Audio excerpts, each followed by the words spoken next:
How to create collapsible sections in Wix Studio. So what we can do is we can just head over to any section that we want and then click onto this plus icon onto your left sidebar. Now once you have done that, it will open in here this. So head over to layout tools and then accordions and then just choose in here the accordion type that you want. For example, for me, I'll choose in here this about accordion. I'll just head over and click on it and it will be added right here into the section that we are currently into. Alternatively, you can also just click on it and then drag it into the section that you desire. So as you can see, it's now been added.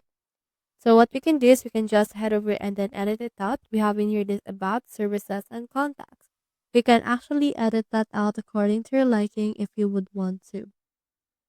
Now, for example, for us, I'll head over and then just edit it out. Just head over and then click on it right here in order to edit this particular attachment. From there, click onto this manage items in order to change up the text that has been added in here. And then in here, you can edit it out for the about page, services, and contacts. Now, once you're done with that, you can see that we have in here this plus icon. So this plus icon will help us see those pages that has been added. So that's how you create collapsible sections in Wix Studio. Hope we helped.